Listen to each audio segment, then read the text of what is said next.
Welcome to REWORK, a podcast by 37 Signals about the better way to work and run your business. I'm your host, Kimberly Rhodes. I'm joined by the co-founders of 37 Signals, Jason Fried and David Heinemeier. Hansson, I am changing it up this week. We are going to do some rapid fire questions for Jason and David. They have not seen them in advance, so we're just going to knock them through. David, keep your answers short. First question, Jason, I'm going to start with you. What book has been the most influential as you've built your business?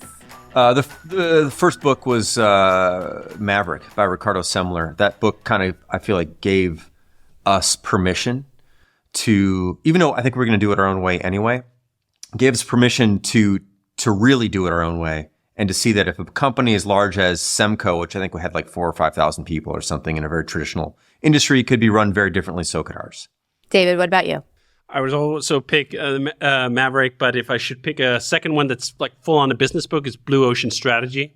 I think that book has probably been one of the business books we refer to the most whenever we discuss new products or positioning of products. It talks about how you essentially find yourself without competition by building something different, not being in a red ocean, that's where all the competition is, finding a blue ocean where there's no competition. It's a phenomenal book.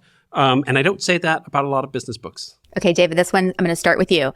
What's the best single piece of business advice you've ever received? The one that immediately comes to mind, I don't know if this is best single ever, but Jeff Bezos, when we met with him, maybe the second time, talked about investing in the things that don't change. And I thought that was such an interesting idea. He made the parallel to Amazon investing in delivery, actually. And what's so funny about that is you can see the effects. We had this conversation with Jeff in 2006, maybe. I think 2-day delivery at that time was state of the art, right? They've kept investing in it for whatever is that going to be, 18 years since.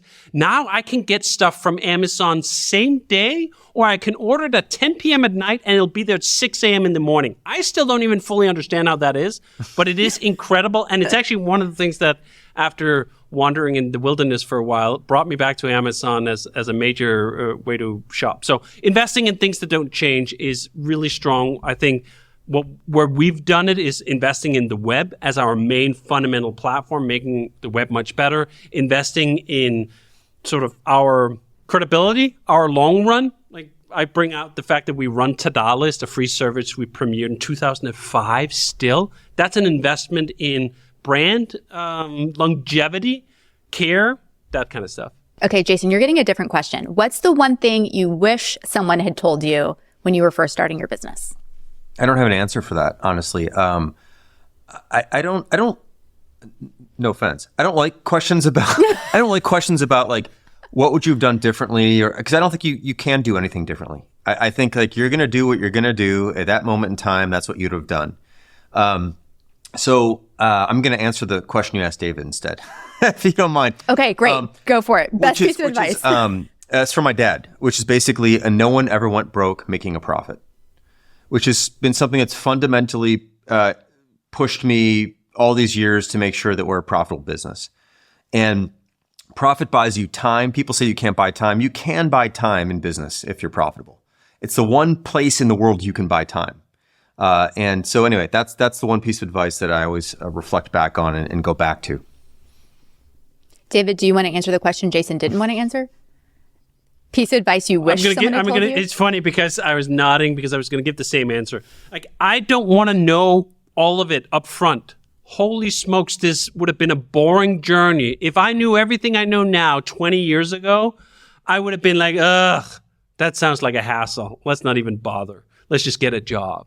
I think part of the adventure of starting your own business is not knowing everything and not wishing you knew everything, treating it as the treat it is to discover lessons and experiences and mistakes for the first time. So many fond memories I have of being in business with Jason have been like the smaller or the larger mistakes that we made over the years, the things that have really changed my mind. I would not trade that for a cheat sheet up front any day of the week.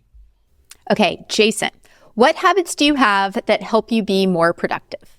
9 to 5 is one of them, which is like, I don't work at night. I mean, sometimes I'll work, if I don't work a little bit during the day, I'll do something like from 9 to 10 before I go to bed or something. But I don't typically work at night. I don't typically work on the weekends. So that says like, I've only got 8 hours. got to make them work. So that's one of the things. Another thing is more practically, I use one screen. I use a laptop, 13-inch laptop. That's it. That's the only screen I have. I have an iPad too, but I don't like share the screen. And then the last thing is I pretty much have notifications off on everything. Notifications, it's a misnomer that they're push notifications. They're not push, they're pull. They pull you into things. They don't push you away from things. I don't like things that pull me into things. So I tend to have them off, except for very rare cases like my wife or with David or something like that. Like we have a signal thing that we use sometimes, and I want to make sure I hear that. If my wife texts me, I have a different tone for that. Like that's kind of it though. Other than that, I'm a no badge, no notification person. David, what about you? Habits for productivity. A door, my own, that I can close and seal from the outside world, which is essentially saying remote work. My career, I've absolutely took off when I got out of the open office.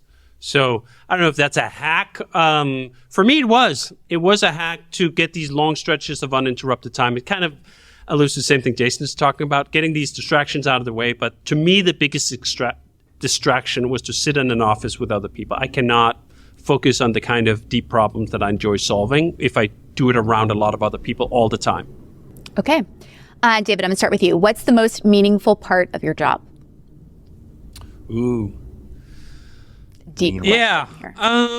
There's no meaning. Well, I'd say actually the search for that meaning is a really interesting quest. And I think especially when you've been in business for as long as Jason and I have, you do occasionally run out of certain paths of meaning. In the beginning, maybe the meaning is to have success of any kind, to have customers of any kind. Then you achieve that and you have customers and maybe you have a lot of them and they pay you enough money that you can run a successful business. And then you go like, what's the next thing? Like, where does it go from there? And I think where I often come back to and revolve around is that the independence to set our own path, to not answer to anyone, to not ask anyone for permission, has been an enduring source of meaning, that we can have a direct relationship with customers and owners of our products who buy directly from us. This is why this whole nonsense with the app stores have kind of impacted me so deeply and frustrated me so greatly, because it really feels like such a core attack on something I've otherwise built the entire business around. We built our entire business on the web, but we didn't have to ask anyone for permission. We didn't have to beg for shelf space. We didn't have to do any of those things. And the longer I've been in business, the more I zoom out, the more I realize, like that's it. Like if I can't have that part, if I cannot have independence, I don't actually want any of it. Like I'd rather like just give it all away. This was some of the things we ran into when we had our thing a few years ago internally. Like there was this sense of the business getting encumbered into this web where like all the movements would just attract a bunch of spiders all the time. I can't have all that stuff on me. Like just gotta shake it off and just gotta be independent, us driving things from our authentic perception of what we think is good, making great products for people who want to buy them. Like that's so satisfying, and I don't want to trade any of that for any amount of money or advances. Jason, same thing. Most meaningful part of your job? Meaningful. I like to just make things, realizing that we like to make things. I think for a little bit, we kind of stopped doing that when we decided to go all in with Basecamp, which I think was the right decision at the time. And then we did that for a number of years. And then I think we had an itch. And I think you have to follow those itches and scratch them. And if you deny yourself that, I don't think the aestheticism there is a good thing. I think it's best to sort of dive into that. So I've just found that like for me, my most pleasant times at work are when we're making something, primarily making something new. Actually, that's what I enjoy. And I don't love the maintenance so much as I used to. I like that other people like that more than I do. But just getting in to make something new is that's what I value. Okay. Jason, it's for you. David, you're next. How and where do you find inspiration?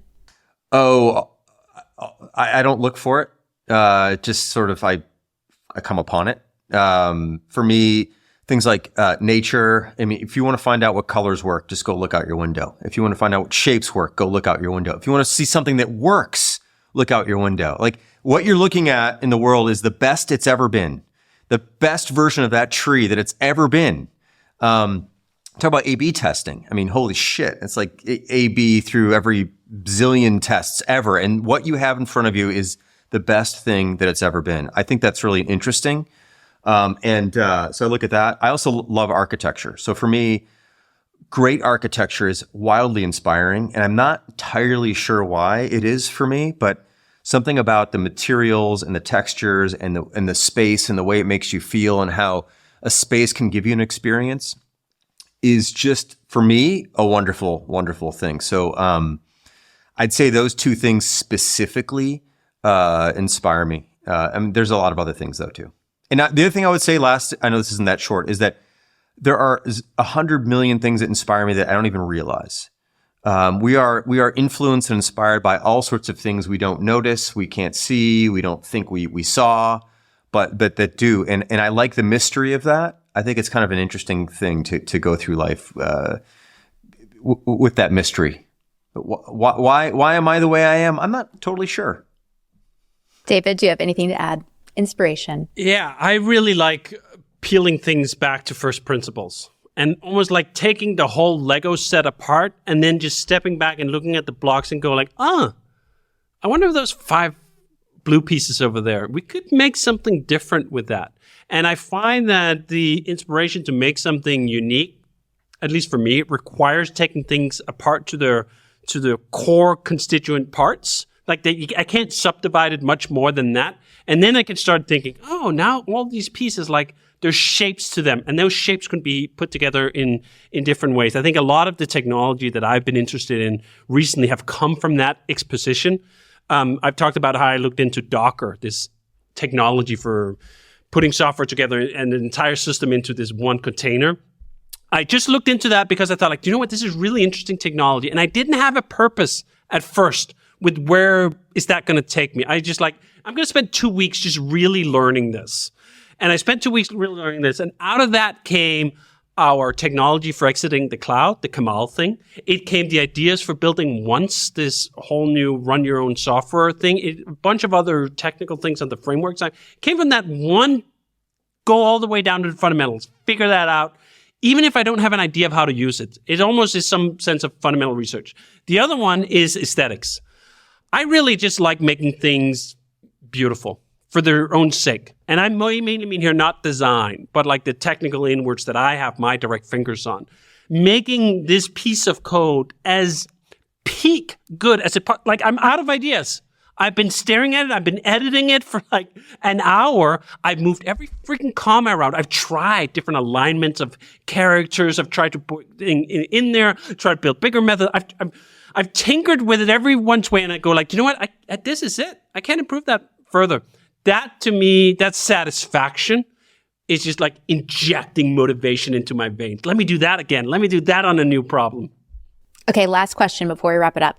What's one thing on the horizon that you're looking forward to? David, we'll start with you.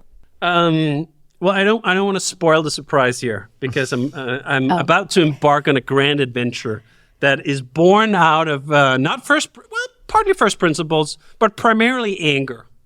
Like I have a deep-seated, unresolved anger in my pit right now about certain factors and state of the software world that I can glimpse and I can see a path out of. And I'm really excited to sort of actually release that anger because I don't think it's actually good long-term to sit with the same angers for too long. Like they'll fucking turn into ulcers if you don't do something with it. You gotta expel it from your system. And I felt like I've been in a rut on this particular one topic for multiple years, and it has developed into like a precursor to an ulcer. And I'm like, do you know what? I fucking too old to have a goddamn ulcer over shit that I have the power to change. So I should just change things. So I'm really looking forward to that. That is about as vague as it could possibly get, but more detail on that soon. Okay, Jason, can you be any less vague about something you're excited about? I'm looking forward to finding out what David's talking about. That's I'm looking interesting. I mean, we're about to start another product this week, probably, which is the next Once product. I'm always looking forward to the next product we're building. And so in the short term, that is the next thing. And so that is what I'm really particularly curious about doing and excited to start. Okay, well, thank you for humoring me with this rapid fire questions. If you have a question for Jason or David about a better way to work or run your business or just something random, leave us a voicemail at 708-628-7850. You can also text that number. You can also email us at rework@37signals.com. Rework is a production of 37 Signals. You can find show notes and transcripts on our website at 37signals.com/podcast. Full episodes are also on YouTube and Twitter.